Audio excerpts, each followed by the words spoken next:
Yeah, let me describe the game a little bit. I think between the first and the second conceded goal, we had a proper performance. I think from our side it was a good game from both sides. Of course, when you come here and you start like this, then you think it's not the best start in the game. But I must say, then the reaction from my team was well. We adjust a little bit then in our shape against the ball. Then in the halftime, we changed the pressing. Small details, but it works well. But at the end you look to the scoreline and then you see 3-0. It looks like there was a huge gap, but this is football, and when you play against the best team of the league, then exactly this 10 minutes is enough for such a team to score. I think there was a time in the first half where you had the feeling we were the home team, we dominate them with the ball, good pressing, good counter pressing.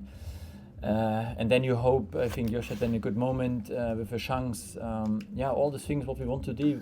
We want to be brave, we want to press. And of course then during the game, especially the end, it was then the game goes open and open. When you see then the subs from Leeds, I think,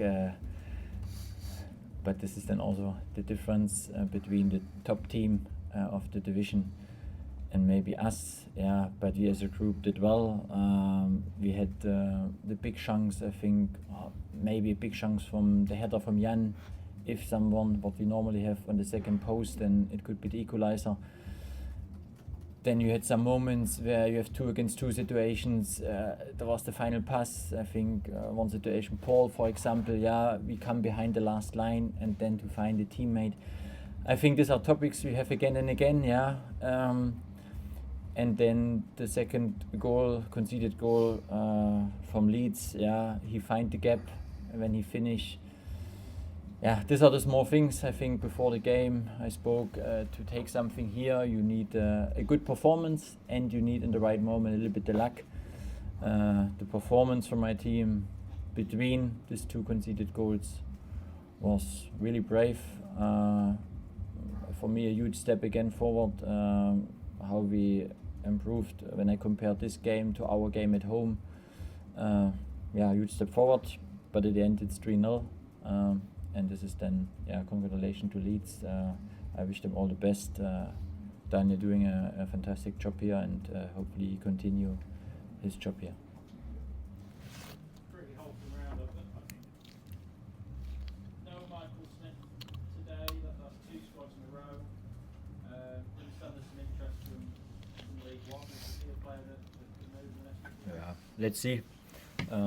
Important is that Michael and I know the situation, and that's enough. Is there anything at all you can tell us about it? No? Michael Eckworth stepped back in. Mm-hmm. You spoke about it before. I think he did well. For me it was then clear to come through 90 minutes. It could be hard. Then there was the counter-attack situation, and then long sprints, and this is then after a long injury hard. And then for me it was important not to risk then maybe a new injury or something like this. I think he did well, 70 minutes. I must say you saw some really good patterns today from us. Even in the fine or in our defense field, we defend as a good human, but the second goal was exactly this small moment where they scored. I think all in all, if we can continue this performance in the next 19 games, I'm very positive. But of course, I think in the middle of the pitch today, when you see Shea Charles, he played in different positions. He started as a 6, then I put him back as a center half, then back to a 6 because we changed the shape. You see, he's always helpful. It's a little bit the hybrid player, what I like to have on the pitch, because then I can change the shape without a sub. I think Gus showed a lot of quality, but all in all, it was a good team performance between the 2 conceded goals.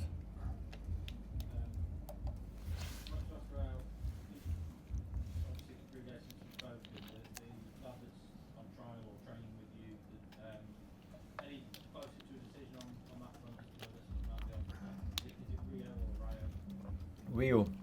I think this is also a topic for the following week now. Yeah, we have some topics in the following days, of course, and then let's see how's the picture and what we can do. Next game comes soon against Bristol. Yeah, I think this is then a game what you have to win at home. Yeah, of course. Have you organised that meeting? Yeah. I think it will come soon. Yeah. Is it locked in? Do you know when you're meeting, or is it a case of? I know it. Yeah. Yeah. I want to ask you the story put out this morning. You'd asked the chairman to reduce the compensation in your contracts with the club. Yeah, I think I said this on Friday very clear. Yeah, we should stop with stories. I think on Wednesday the story was the list. Now we have this story. I think my statement was very clear. For me, it's about togetherness. What we can do together. We have to stick together. And if we start stories and stories and stories, for me it's not helpful. My focus is on my team. I saw a team performance. I see what we improved in this season. Even the day we had a defeat, I like this football for my players to be brave, to be on front foot, to be active. I think this is also a principle. Be active, and active is about pressing, have the ball, and off the pitch active. It's about try to come closer to each other, try to communicate, try to find the same way, and this is also active. You've spoken about how important the next few weeks are. Are you confident that things can be resolved in a way that Wednesday are able to get the players that they need? Yeah, I think the biggest thing is at first the communication. Yeah, and let's see what that means. Let's see what happens, and let's see what is the result, and then we can hopefully looking forward, and we can be active again. Danny, is finding a solution to losing Shea Charles, is that now the top priority, whether that be from within or without? Yeah, I think the countdown is running. Yeah, it is a part.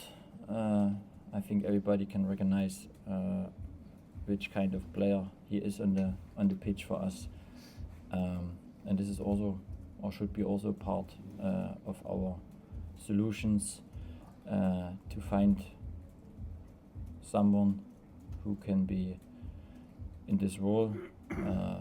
The best thing would be we find a way that Shea can still play for Sheffield Wednesday, but I know it will be difficult. Have you reached the stage of having those discussions yet with Well, I think this is again, yeah, it should be all these topics. These are topics I have on my list, yeah, to check all these things, and then hopefully we find good solutions together. I mean, you mentioned Leeds substitutes. Is just having more options from the bench, is that how this squad needs to develop? Yeah. Stronger options? I think it's not fair to compare us with Leeds. Yeah, I said this before. After Wednesday, when Shea Charles will leave us, our mark value will drop back to 20 million, and today we faced a team of 180 million.